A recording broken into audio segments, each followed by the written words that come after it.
주일 예배로 모이신 우리 존경하는 외국교회 성도님들, 삶과 가정과 섬기시는 일터 위에 하나님 도우시는 손길이 충만하기를 예수님 이름으로 축원합니다. 옆에 계신 분들과 인사 나누겠습니다. 샬롬.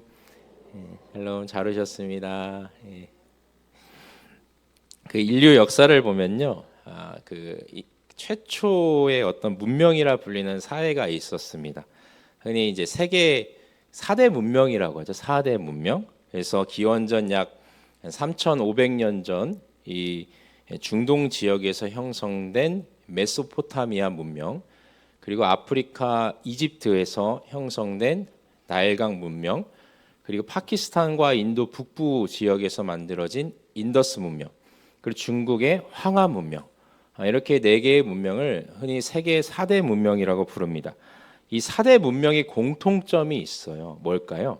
이 4가지 문명, 인간들이 거대한 문명을 이루는 데 있어서 하나의 공통점이 있는데 뭘까요? 이 문명이 모두 강줄기, 강물을 중심으로 이루어졌다는 것입니다. 이 메소포타미아 문명 같은 경우 생각을 해보면 이 중동 지역을 가로지르는 이 티그리스 강과 유프라테스 강 사이에서 꽃피었던 문명이고요. 그리고 나일강도 그렇고 인더스 강도 그렇고 황허강도 그렇고 다 강의 이름을 일컫습니다. 이렇게 서로 떨어진 문명들이 모두 강을 중심으로 시작했다는 것은 뭘 의미하겠어요? 인간이 살아가는데 꼭 뭐가 필요하다? 물이 필요하다는 거예요. 물이 필요하다. 강에는 물이 있고 물이 있는 곳에서는 농사를 지을 수 있었어요. 농사를 짓는 곳에 사람들이 모여들었고, 사람들이 모이다 보니까 그것이 자연스럽게 마을이 되고, 또 마을들이 모이니까 도시가 되고, 이 도시가 점점 커지면서 문명을 이루게 된 것입니다. 그래서 이집트의 나일강을 생각해 보면은 이 나일강이 1년에 한 번씩 주기적으로 범람합니다. 홍수가 나요. 그런데 이집트 신화를 보면요, 홍수로 범람하는 그 물을 신으로 섬겨요. 그러니까 나일강 자체를 신으로 여기는 게 아니라 이 나일강이 넘쳐서 흐를 때 그 흐르는 물을 신으로 숭배합니다. 이 신의 이름을 하피라 부르거든요. 하피. 우리 성도님들 중에도 지금 농사를 지으시는 분들이 계시겠지만 봄에 논농사를 준비하면서 여러 가지 것들을 준비해야겠지만 가장 먼저 해야 하는 중요한 일들 중에 하나가 뭐죠? 논에 물을 대시잖아요. 그렇죠? 마찬가지로 고대 이집트에서는 이 나일강에서 범람하는 물이 꼭 필요했어요. 왜냐하면 그 물이 흘러 넘쳐야지 땅을 비옥하게 만들고 그 후에 파종을 했습니다. 그러니까 나일강 유역에서 농사를 짓던 분들은 이 파종 시기가 언제였냐? 홍수 이후에, 홍수 이후. 물이 넘쳐 흐른 뒤에 땅이 비옥하게 된 다음에 그 다음에 씨를 뿌렸다는 것이죠. 이렇듯이 문명을 이루는 데 있어서 이 물이란 자원이 얼마나 소중한지를 알 수 있는데 이것은 성경도 마찬가지입니다. 성경에도 유난히 물에 관한 이야기가 많이 등장을 해요. 이 창세기의 시작을 보아도 하나님께서 물을 갈라 하늘과 땅을 만드시죠. 에덴 동산에서 4개의 흘러나오는 강의 수원지에 대해서 언급을 하시고, 또 노아의 홍수 사건, 야곱의 우물 이야기, 홍해를 건너는 이야기, 이런 이 물과 관련된 말씀들이 참 많고요. 성경의 마지막 책인 요한계시록에 가서 보시면 이 요한계시록이 22장에 끝나는데 22장으로 끝을 맺는데 이 마지막 장인 22장에 가서 보아도 하나님과 어린 양의 보좌에서 흘러나오는 생명수 강 이야기로 성경이 끝이 납니다. 이러한 관점에서 보면 성경은 시작에서부터 끝까지 이 물에 관한 이야기가 없는 곳이 없을 정도로 이 물을 매우 중요한 역할로 생각을 한다는 거예요. 그럼 이제 한 가지 궁금한 것이 생기죠. 왜 성경은 이렇게까지 물에 대해서 자주 언급을 하고 있는가? 물이 귀한 우리의 삶의 가장 귀한 자원이었기 때문이었을까? 물론 이것도 맞습니다. 그러나 성경에서 물은 단순한 이 자원일 뿐만 아니라 하나님께서 생명을 공급하시는 은혜, 하나님의 은혜를 상징하는 가장 중요한 그 표현이 됩니다. 하나님의 은혜를 물로 빗대어서 표현을 한다는 거예요. 그래서 오늘은 하나님 은혜가 물을 통해 어떻게 전달되고 있는가, 그 의미가 무엇인가, 이러한 내용을 중심으로 오늘 말씀을 나눠보도록 하겠습니다. 첫째로 물은 하나님께서 내리시는 은혜의 표지였습니다. 표지. 앞에서 잠시 말씀드렸지만 이집트는 이 나일강이라는 엄청난 축복을 받은 나라입니다. 나일강은 해마다 정기적으로 범람했고 그 물이 토지를 비옥하게 만들었습니다. 또 이 나일강이요, 이 중앙 아프리카에서부터 흘러내려오거든요. 근데 이 물이 흘러내려오면서 농사 짓기에 가장 좋은 흙들을 싣고 내려오는 거예요. 그러니까 아주 자연스럽게 밑에서 나일강 유역에서 농사를 짓기에 가장 적합한 환경들을 자연 스스로가 만들어냈습니다. 그러니까 비가 오지 않아도 농사를 지을 수 있었어요. 메소포타미아 역시 마찬가지입니다. 이 티그리스 강과 유프라테스 강이라는 큰 강이 있었기 때문에 물을 얻는 데는 어려움이 없었어요. 근데 문제는 이스라엘. 하나님께서 이스라엘에게 허락하여 주신 가나안 땅은 전혀 달랐습니다. 일단 이스라엘에는 나라 전체의 생존을 보장해줄 큰 강줄기가 없었어요. 우리가 성경에서 자주 언급되는 요단강이 있지만 이 요단강은 농경수로 사용하기에 적합한 강이 아니었습니다. 그럼 이스라엘에서 농사를 짓거나 물이 필요하면 결국 뭐에 의존할 수밖에 없어요? 뭐에 의존할 수밖에 없겠어요?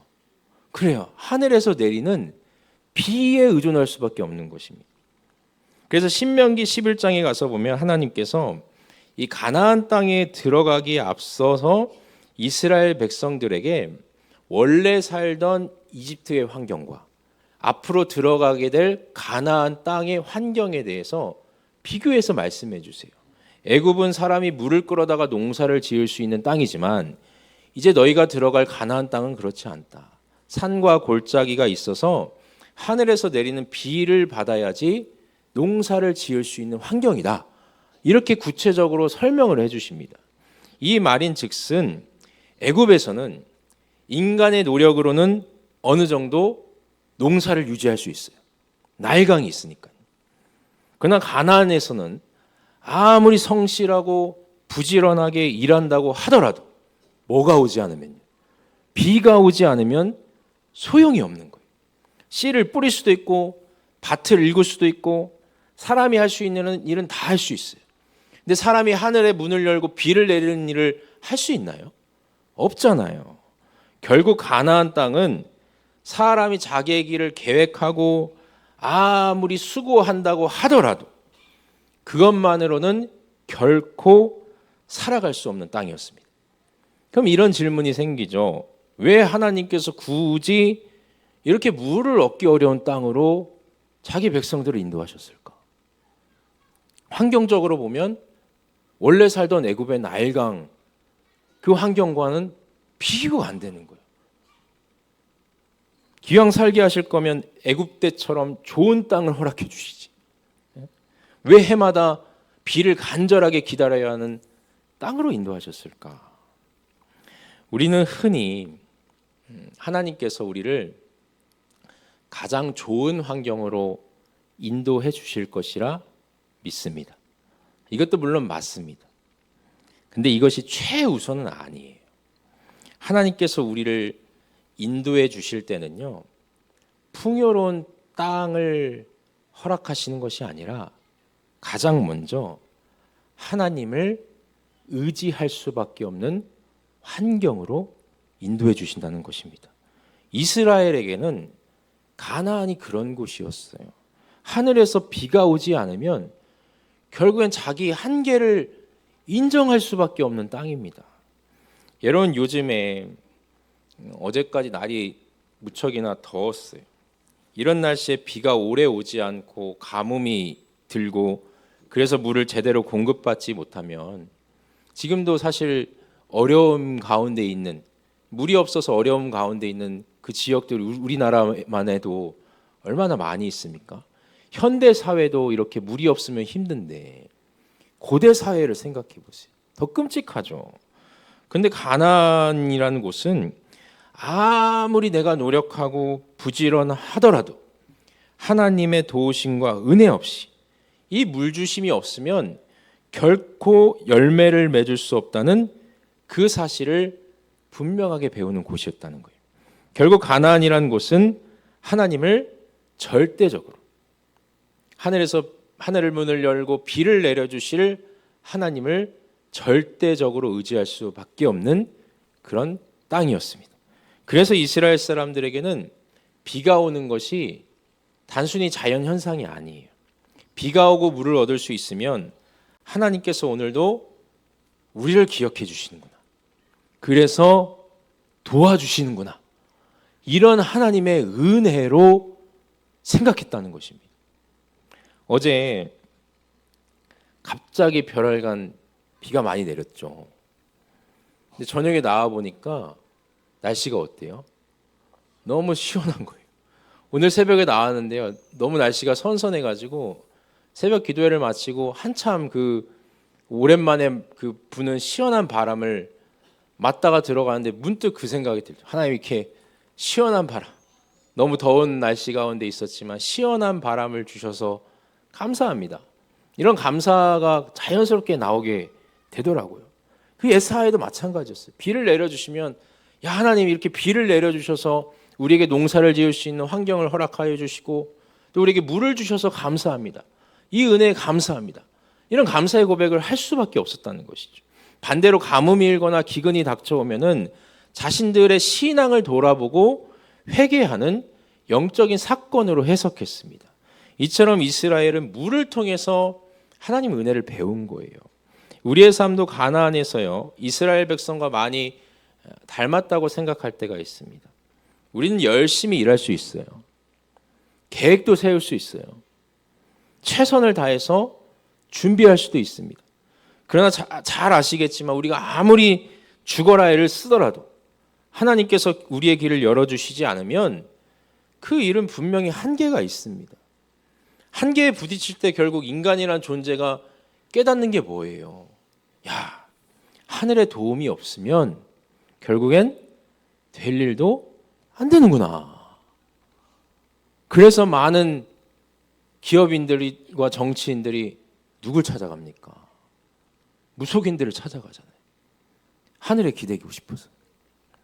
그래서 하나님께서는 때때로 우리에게 비를 기다려야 하는 자리로 인도하십니다. 우리의 힘이 아니라 하나님의 은혜를, 우리의 힘으로 하는 게 아니라 하나님의 은혜로 하는 그 방법을 체득하게 하시기 위함입니다. 그리고 그 은혜를 기다리는 자에게, 그 은혜를 소망하는 자에게 하나님께서 반드시 가장 좋은 때에 우리에게 적절히 필요한 만큼 가장 최고의 선한 방법으로 은혜의 비를 내려 주십니다. 이를 믿으심으로 오늘 우리의 삶 가운데에도 하나님의 은혜가 마르지 않기를 예수님 이름으로 축원합니다.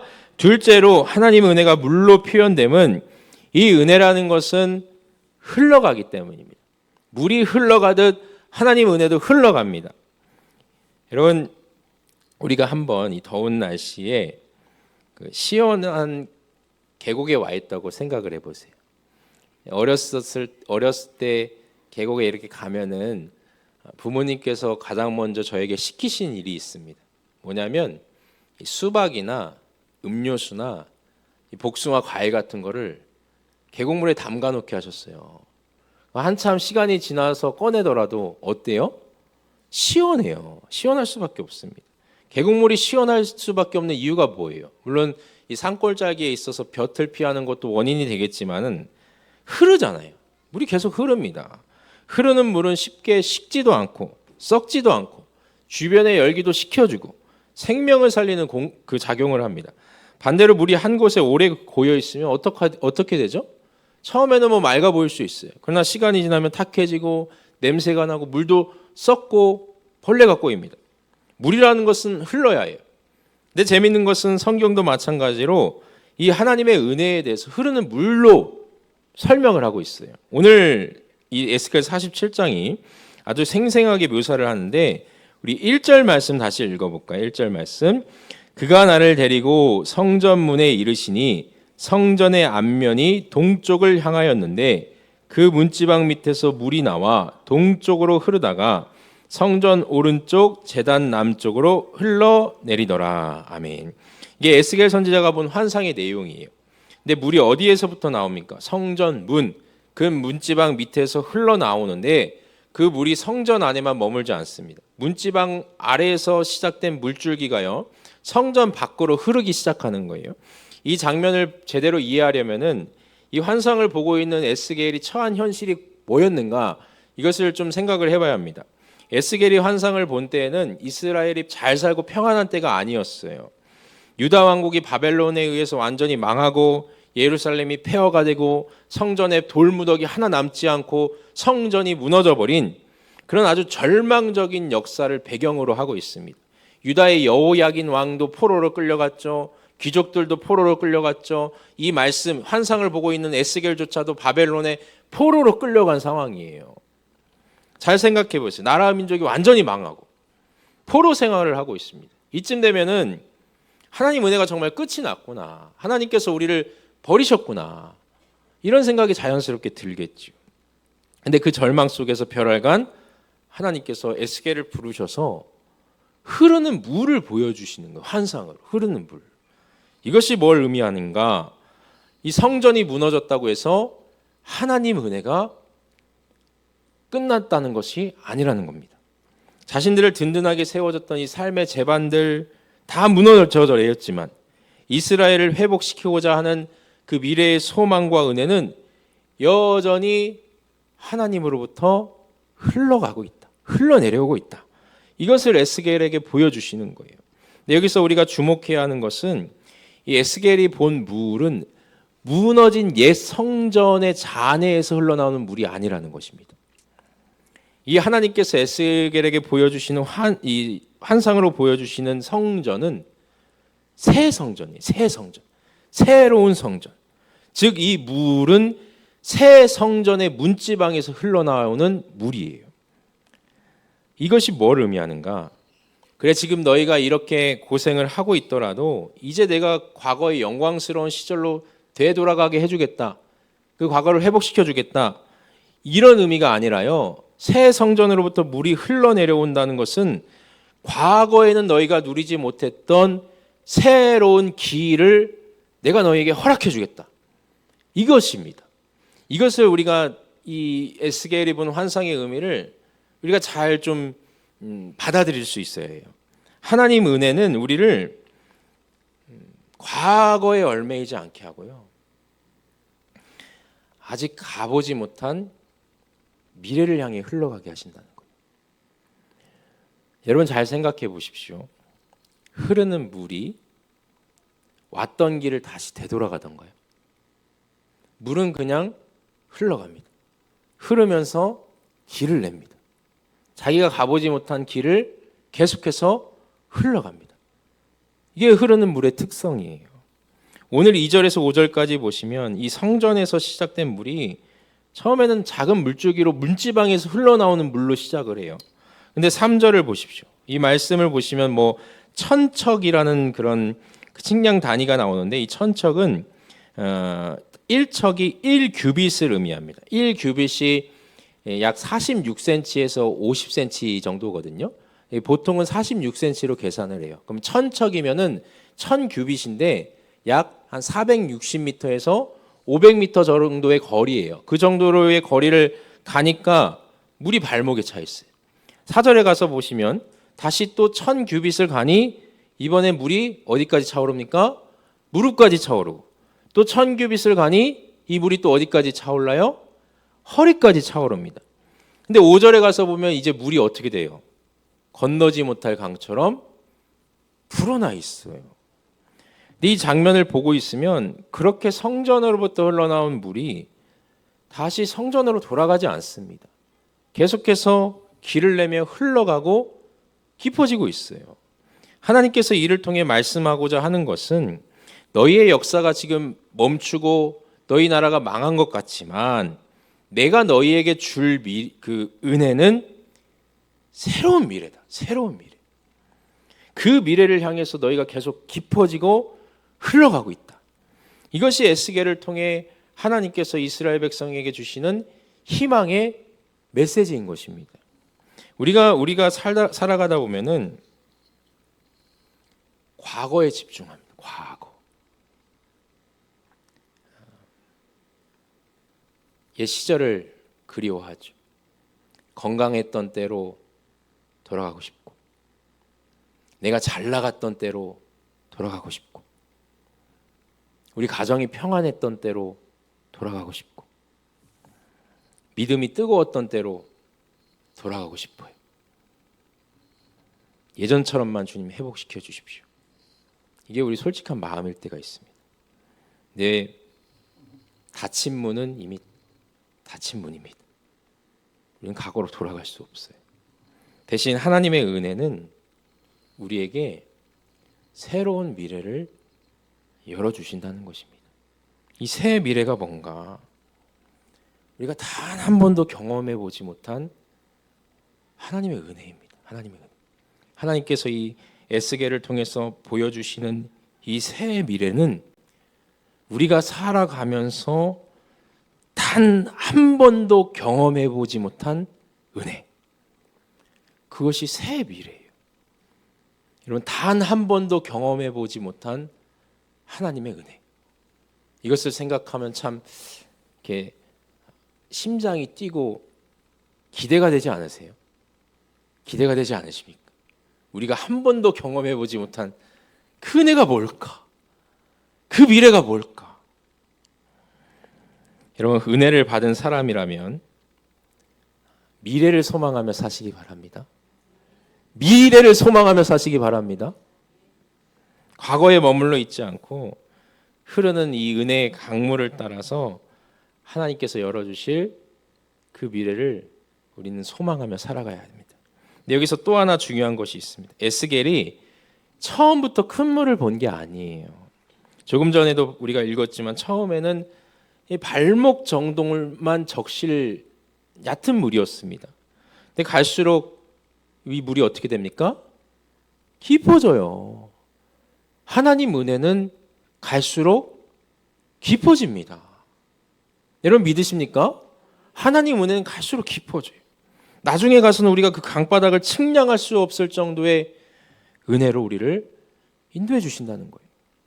우리는 모든 것을 당장에 알고 싶고, 이 새 미래가 뭔지, 에스겔에 보여주신 우리가 한 번도 경험해보지 못한 이 은혜가 뭔지 알고 싶지만, 정말 하나님께서는 우리 발 앞에 흐르는 작은 물줄기 정도만 보여주실 때가 있어요. 근데 그 작은 은혜를 따라 걷다 보면은 에스겔이 보았던 것처럼 우리가 큰 물길을 만나게 된다는 것이죠. 그러니 지금 하나님의 도우심과 은혜가 비록 내 성에 차지 않는다 할지라도, 내 마음에 차지 않는다 할지라도 그 은혜에 감사하며 살아가시기 바랍니다. 그러다 보면 하나님께서는 분명히 그 강바닥이 가늠조차 되지 않을 정도로 깊은 은혜, 우리가 감히 측량할 수 없는 은혜를 우리에게 허락해 주실 줄 믿습니다. 여러분, 이렇듯이 하나님 은혜는 물처럼 흐르고 깊어진다는 것을 꼭 마음에 새기시면 좋겠습니다. 마지막으로 하나님께서 흘려보내시는 은혜는 반드시 생명을 살립니다. 에스겔이 오늘 보는 환상은요, 물이 그냥 흐르는 것으로 끝나지 않습니다. 물이 흘러가는 곳에 어떤 일이 일어나는가? 우리 에스겔 47장 8절 말씀 다시 한번 읽어볼까요? 8절. 그간에게 이르시되 이 물이 동쪽으로 향하여 흘러 아라바로 내려가서 바다에 이르리니 이 흘러내리는 물로 그 바다의 물이 되살아 나리라. 아멘. 이 8절에서 언급하는 바다는 사해를 의미합니다. 사해. 사해가 뭐죠? 죽은 바다죠. 이스라엘 사해가 죽은 바다가 있죠. 이 죽은 바다는 어떻습니까? 특징이 염도가 너무 높아서 생명이 살 수가 없어요. 그냥 몸이 붕붕 뜨죠. 그 염도가 높아가지고. 그런데 이 성전에서 시작된 물줄기가, 하나님의 은혜가 사해에 이르니까 죽었던 바다가 어떻게 됩니까? 되살아나는 환상을 보게 됩니다. 9절에 보시면 물고기가 살게 될 것이고 그 죽은 바다에서 물고기가 살게 될 것이고 그 물고기가 많아지다 보니까 10절에서 어부들이 그물을 쳐서 그 물고기를 잡게 될 것이다. 어떻게 이런 일들이 가능한가? 12절에 가서 보십시오. 12절 말씀 우리 다시 한번 읽어볼게요. 강 좌우가에는 각종 먹을 과실나무가 자라서 그 잎이 시들지 아니하며 열매가 끊이지 아니하고 달마다 새 열매를 맺으리니 그 물이 성소를 통하여 나옴이라. 그 열매는 먹을 만하고 그 잎사귀는 약재료가 되리라. 죽은 이 바다를 살리는 물이 그 강 좌우가에 있는 과실나무까지 살리고 이렇게 생명을 살리는 일들이 어떻게 가능한가? 그 물이 어디에서부터 흘러나온 물이기 때문이다. 성소에서 흘러나온 물이기 때문이다. 이 성소에서 흘러나온 물, 우리가 지금까지 나누었지만 이 물이 뭐예요? 하나님의 은혜입니다. 하나님의 임재하심이에요. 하나님의 은혜가 죽었던 바다를 되살리고 생명을 살리는 생명수가 되었다는 것이죠. 여러분, 하나님의 은혜가 흘러가는 곳에는 생명이 있습니다. 물이 흐르는 곳에 뭐가 있어요? 생명이 있어요. 하나님 은혜가 흘러가는 곳도 마찬가지로 생명이 있습니다. 절망은 희망으로, 상처는 회복으로, 메마름은 우리의 생명으로 바뀝니다. 그러므로 오늘 우리가 사모해야 하는 것은 나일강이나 유프라테스 강과 같이 좋은 환경, 물을 아무 때나 얻을 수 있는 이 천혜의 환경을 찾는 것이 아니라 먼저는 생명의 근원이신 하나님께 연결되는 삶을 살아라. 생명의 근원이신 하나님께 연결되는 삶을 살아라. 그리하면 그 사람에게 하나님께서 생명의 은혜, 우리의 모든 죽어가는 여러 가지 것들을 살려내는 생명수와 같은 은혜를 허락해 주실 것이다. 여러분, 은혜가 우리 가운데 들어오면요, 어려운 형편 속에 비록 있을지라도 나를 살리시는 그 하나님의 임재와 도우심에 감사하며 살 수 있습니다. 그런 은혜가 있으면 하나님께서는 또 우리를 통해 일하십니다. 저와 여러분들이 은혜의 통로가 된다는 것이 은혜의 통로. 우리 가운데 은혜가 있으면 우리를 통해서, 나를 통해서 하나님으로부터 공급받는 은혜가 있으면 나를 통해서 가정을 살리고 직장을 살리고 교회를 살리게 하십니다.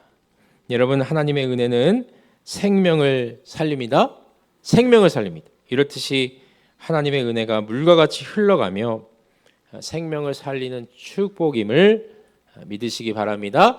말씀을 정리합니다. 오늘은 물이라는 상징을 통해서 하나님의 은혜에 대해서 나누었는데요. 첫째로 물은 하나님 은혜의 표지이다. 하늘에서 내리는 비를 통해 이스라엘 사람들이 그 은혜에 감사했듯이 오늘 우리에게 주신 은혜가 뭔지를 잘 살펴보시면 좋겠습니다. 그게 하나님의 은혜임을 발견하고 감사하시면 좋겠습니다.